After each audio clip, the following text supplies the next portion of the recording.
આવતીકાલથી રાજ્યમાં ધોરણ 10 અને 12ના વિદ્યાર્થીઓની બોર્ડની પરીક્ષાનો પ્રારંભ થઈ રહ્યો છે ત્યારે શિક્ષણ મંત્રી પ્રફુલ પાનસેરિયાએ બોર્ડના વિદ્યાર્થીઓને શુભેચ્છા પાઠવી છે। તેમણે કહ્યું કે તમામ વિદ્યાર્થીઓ પરીક્ષામાં સફળ રહો તેવી શુભકામનાઓ।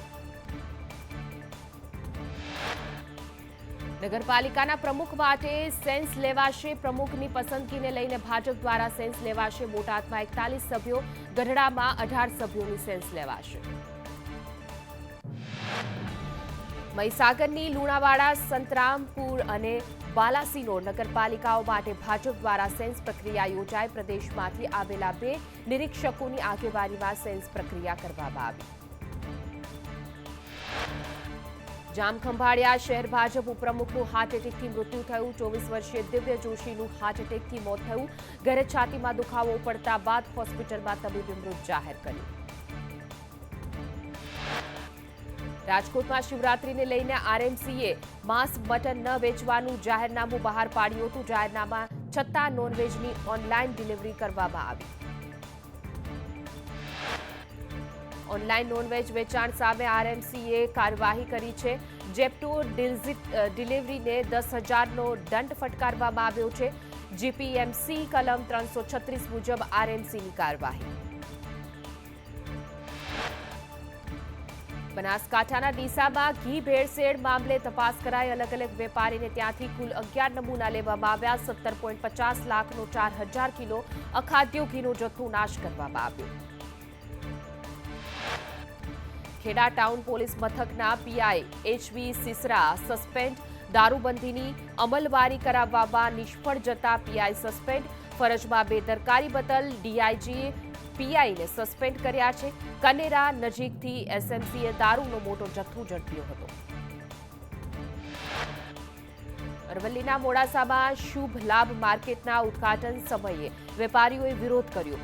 જૂની જગ્યાએ જ વેપાર કરવા દેવા વેપારીઓની માંગ। પોલીસે વિરોધ કરતા 10 વેપારીઓની અટકાયત કરી। સુરેન્દ્રનગરના લીંબડીમાં ઠંડા પીણાની દુકાનમાં અસામાજિક તત્વોએ આતંક મચાવ્યો। અસામાજિક તત્વોએ 2 વ્યક્તિને માર માર્યો। માર મારતા હોવાની ઘટના સીસીટીવી કેમેરામાં કેદ થઈ। 9 કલાકથી આગ પર કાબુ મેળવવાનો પ્રયત્ન યથાવત છે। ફાયરની 41 ગાડીઓ દ્વારા આગ બુઝાવવાના પ્રયાસ। 800થી પણ વધુ દુકાન આગની ઝપેટમાં આવી છે। માર્કેટની અનેક દુકાનોમાં આગથી કરોડો રૂપિયાનું નુકસાન। 3 ફાયર જવાન આગના ધુમાડામાં ફસાયા હતા। 3 ફાયર જવાનોનું રેસ્ક્યુ કરવામાં આવ્યું। મેયર દક્ષેશ માવાણીએ લીધી મુલાકાત। અમદાવાદના નારણપુરાના મંગલપુરથી એપાર્ટમેન્ટના છત પરથી ટાંકી તૂટી। જોકે સદનસીબે ઘટનામાં કોઈ જાનહાનિ નહીં। ગડીમાં કાર ચાલકે ટ્રાફિક નિયમના ધજાગરા કર્યા। ચાલકે વાહનમાં ક્ષમતા કરતા વધુ પેસેન્જર બેસાડ્યા। લોકોએ ગાડીની છત પર બહાર લટકીને કરી મુસાફરી। જોખમી મુસાફરીનો વિડીયો થયો વાયરલ। અમદાવાદ હાસલપુર ચોકડી નજીકથી એલસીબીએ કારમાંથી વિદેશી દારૂ ઝડપી પાડ્યો। 478 બોટલો સાથે 18 લાખનો મુદ્દામાલ સાથે 2ની ધરપકડ। સુરેન્દ્રનગરના સાયલામાં મોટા ભાડલા ગામે પ્રેમ સંબંધમાં યુવકની હત્યા થઈ। ભૂરા ખરગિયા નામના યુવકની હત્યા કરાઈ। કુટુંબી શખ્સે જ મોડી રાત્રે કુહાડીના ઘા માર્યા। સુરતમાં વિધર્મીએ કરી હિન્દુ યુવતીની છેડતી। કાર શીખવા આવતી યુવતીની વિધર્મી ડ્રાઇવિંગ સ્કૂલના ડ્રાઈવરે છેડતી કરતા ફરિયાદ નોંધાઈ। યુવતીને કાર શીખવા સમયે અડપલા કર્યા। સલાબતપુરાની મોટી ઓટો ડ્રાઇવિંગ સ્કૂલની ઘટના। અમરેલીમાં એક જ દિવસમાં 3 દુષ્કર્મીઓને સજા।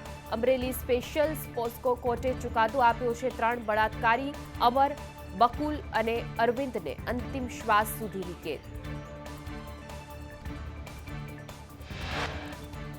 વડોદરામાં 16 વર્ષની સગીરા પર વૃદ્ધે આચર્યું દુષ્કર્મ। પોલીસે આરોપી અશોક પરમારની ધરપકડ કરી। 60 વર્ષના આરોપીને લોકોએ ચખાડ્યો મેથી પાક।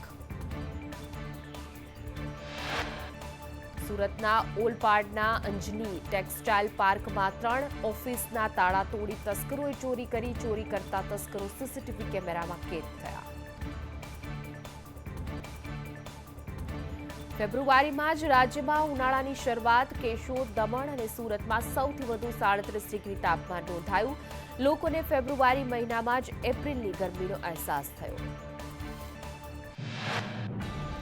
અમદાવાદવાસીઓએ 34.9 ડિગ્રી તાપમાનનો અનુભવ કર્યો તો ગાંધીનગરમાં 35 ડિગ્રી તાપમાન નોંધાયું. તો ડીસામાં 33.2 ડિગ્રી, વડોદરામાં 35 ડિગ્રી અને નલિયામાં 35.6 ડિગ્રી તાપમાન નોંધાયું.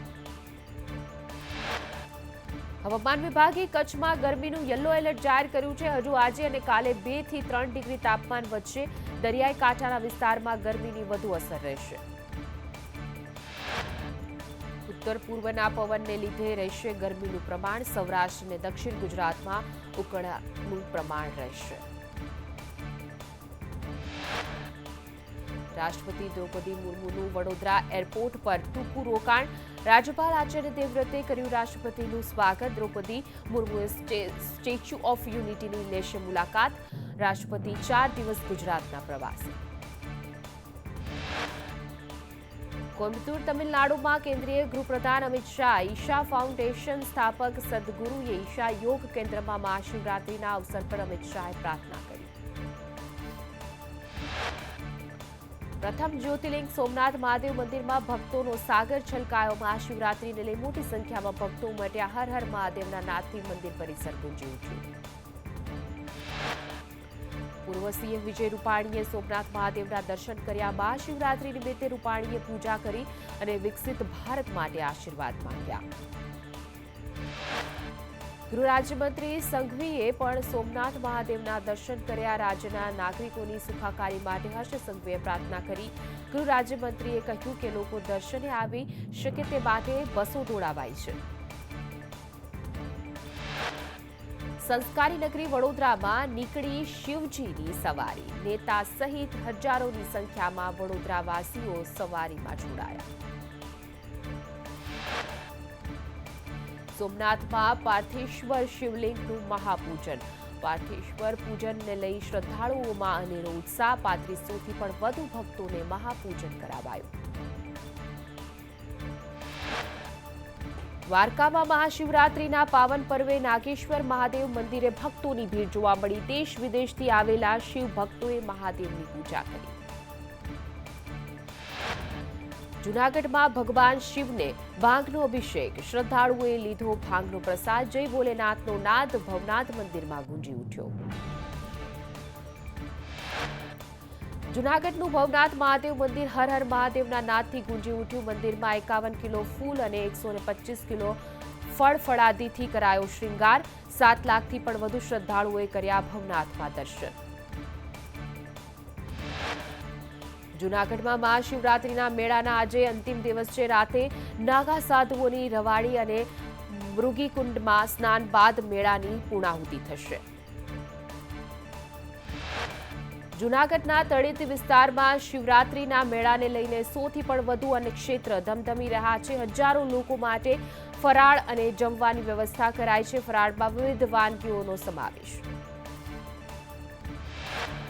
જૂનાગઢના મહાશિવરાત્રીના મેળાને લઈને એસટી વિભાગ દ્વારા બસો દોડાવાઈ. 4 દિવસમાં 2 લાખથી પણ વધુ મુસાફરોએ પરિવહન કર્યું. જૂનાગઢમાં શિવરાત્રીના પર્વની ઉજવણી કરવામાં આવી. ભગવાન ભોળાનાથને ભાંગનો પ્રસાદ ચડાવાયો. દૂધ, કાજુ, બદામના મિશ્રણથી ભાંગ બનાવવામાં આવી. રાજકોટના જસદણમાં ભક્તોની ભારે ભીડ. ગેલા સોમનાથ મંદિરે હજારો ભક્તો દર્શનાર્થે ઉમટ્યા. શિવાલય હર હર મહાદેવના નાદથી ગુંજી ઉઠ્યું.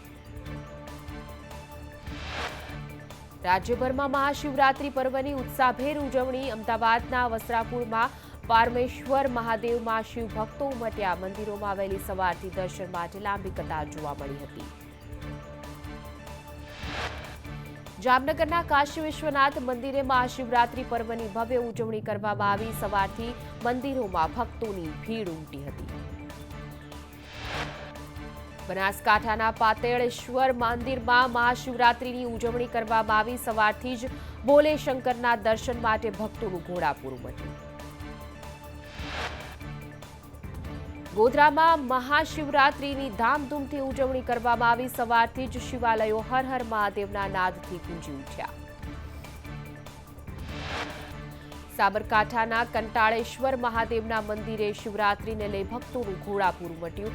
અહીં 51 ફૂટની ભગવાન શિવની પ્રતિમા સ્થાપિત છે. 400 કિલો ઘી તેમજ 125 કિલો કપાસની દિવેટથી સમગ્ર વિસ્તારમાં આસ્થાની ઉજવણી થાય છે. વલસાડના દુલસાડ ગામે મહાશિવરાત્રીની ભવ્ય ઉજવણી. વિશ્વના સૌથી ઊંચા રુદ્રાક્ષના શિવલિંગના દર્શન માટે લોકો ઉમટ્યા. ભુજમાં મહાશિવરાત્રીને લઈને ભવ્ય શોભાયાત્રાનું આયોજન. શોભાયાત્રામાં મહાદેવની જીવનચરિત્ર પર વિવિધ ઝાંખીઓ રજૂ કરવામાં આવી હતી. અમરેલીના રાજુલામાં મહાશિવરાત્રીની ભવ્ય ઉજવણી. શોભાયાત્રાનો હોસ્પિટલના ડોક્ટરો સહિત દર્દીઓ શોભાયાત્રામાં મહાદેવના દર્શન કર્યા. પોરબંદરમાં શિવરાત્રીની ધામધૂમથી ઉજવણી. રાજાશાહી વખતનું વિજેશ્વર મહાદેવ મંદિરમાં સોનાનો શણગાર કરવામાં આવ્યો. કેદારનાથ મંદિરમાં 2 મેના રોજ કપાટ ખોલવામાં આવશે. કેદારનાથ મંદિર ટ્રસ્ટ દ્વારા કરાઈ જાહેરાત. પરંપરાગત વિધિ સાથે કપાટ ખોલવામાં આવશે. જ્યોતિર્લિંગ ઉજ્જૈનમાં મહાકાલની ભસ્મ આરતી યોજાઈ હતી. મહાદેવના દર્શન માટે હજારો ભક્તોની ભીડ ઉમટી હતી. મહાદેવ હર હરના નાદ સાથે ઉજ્જૈન મંદિર ગુંજી ઉઠ્યું. મહાશિવરાત્રીને લઈને વારાણસીમાં આસ્થાનું ઘોડાપૂર. સમગ્ર કાશીમાં હૈયે હૈયું દળાય તેવી ભીડ. બાબા વિશ્વનાથના દર્શન માટે લાખો ભક્તો ઉમટ્યા. કાશીમાં મહાશિવરાત્રીને લઈને 10,000 નાગા સાધુ ગદા તલવાર સાથે ઉમટ્યા. બાબા વિશ્વનાથને વરરાજાની જેમ શણગારાયા. ઇટાલીના ભક્તોએ શિવ તાંડવ ગાયું. વારાણસીમાં શિવરાત્રીના દિવસે ભક્તોનું ઘોડાપૂર. ભક્તો પર હેલિકોપ્ટરથી પુષ્પવર્ષા કરવામાં આવી. વહેલી સવારથી ભક્તો મહાદેવના દર્શનાર્થે ઉમટ્યા હતા. મહારાષ્ટ્રના જ્યોતિર્લિંગ ત્રંબકેશ્વરમાં મહાશિવરાત્રીને લઈને મહાપૂજન યોજાઈ. ત્રંબકેશ્વર મંદિરમાં મહાદેવના દર્શન માટે ભક્તોની ભીડ. જ્યોતિર્લિંગ રામેશ્વરમાં ભક્તોનું ઘોડાપૂર. મહાશિવરાત્રીને લઈ ભક્તોએ પૂજા અને આરતીનો લાભ લીધો. હજારો ભક્તોએ સમુદ્ર સ્નાન કર્યું. મહાશિવરાત્રીને કારણે દેશભરના શિવાલયો ભક્તોથી ઉભરાયા છે. શિવલિંગની પૂજા માટે વહેલી સવારથી જ લાંબી લાઈનો જોવા મળી હતી. અમદાવાદમાં નગરદેવી ભદ્રકાળી નગરયાત્રાએ નીકળ્યા. 614 વર્ષ બાદ નીકળેલી નગરદેવી ભદ્રકાળીની નગરયાત્રામાં મોટી સંખ્યામાં નગરજનો જોડાયા.